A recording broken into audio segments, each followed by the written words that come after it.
The UK government has just issued the Elite Sport Return to Training Guidance Phase 2, which should take us one step closer to resuming normal running. Or does it?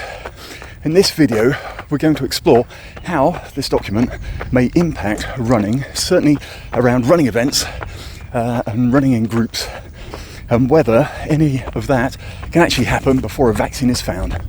My name's Ray Whitby, and welcome to Aspiring Runners. Now, of course, the clue is in the title. It says elite, it says contact, it says training, and that actually precludes the majority of other levels in which the sport may, or the participants may be partaking. And when it comes to running and the disciplines, very few of them are going to be affected. Now, it could be that you're looking at some of the para-athletes where there may be close contact, and in other athletics events it would be the relay. But I can't imagine that the IAAF would change the regulations over the baton size to 2 metres to take account of social distancing. But the Phase 2 document is really carefully managed, and it gives us a beautiful insight into the mindset of the government, or at least the health professionals that have helped put this document together, and how there is the impact and how to mitigate the associated risks of the elite athletes. And it's really about those that are having to come together within that 2 metre boundary, and whether there are ways in which that can be carefully managed just for training. And they're going to start off with just 2 to 3 people before they begin to expand it up to 12 people for sports. But again, I must emphasise, this is purely for training and not for competition. But it does lay the interesting groundwork as to what is going to be required in order to get back to normality. And as I say, this is a really insightful document that helps lay the next stage of the groundwork that elite runners and the support staff have to be addressing the Phase 1 document before they can go on to this Phase 2. And the Phase 2, I think, is a useful basis in which to explore what their thinking is and how there'll be an associated impact to all the other events. And of course, what I love about this document is that it really does take into consideration not just the elite runners, but also their support crew, their supporters, the spectators, and also any health professionals and medical workers that could be involved and impacted by a return to competition. And what it does, I think, certainly for running, is that it would then raise the standards, and looking at all levels below the elite discipline, that what they'll have to do is be using these types of documents to try and ensure that everybody is protected as reasonable as possible. Now, of course, what they've got to look at is how they can carefully manage such a feat. And I think just wearing personal protective equipment is not going to be sufficient.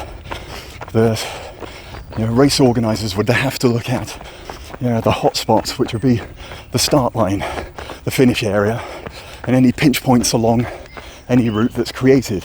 And of course, you can thin that out by having fewer participants, but a lot of these events have to survive, and they survive on greater participation. They need greater numbers. And I think that's the biggest question, who's going to take on the responsibility of ensuring that standards are adhered to throughout the entire course over the participants? And what if there are health impacts? Who's going to take up that responsibility to ensure that everybody involved, and not just the runners, are performing to the very best? And then, of course, it comes down to the associated impact onto the medical health professionals as well. And does it become a sport of necessity?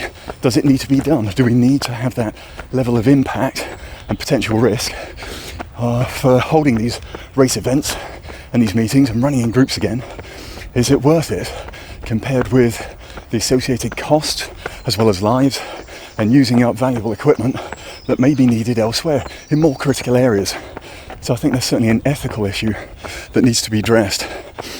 And when we're looking at PPE and personal protective equipment, I've checked some out in a previous video. So you look up here, and whilst it's fine for very small scale and low impact training for those that can cope with it, I think what I found is quite remarkable.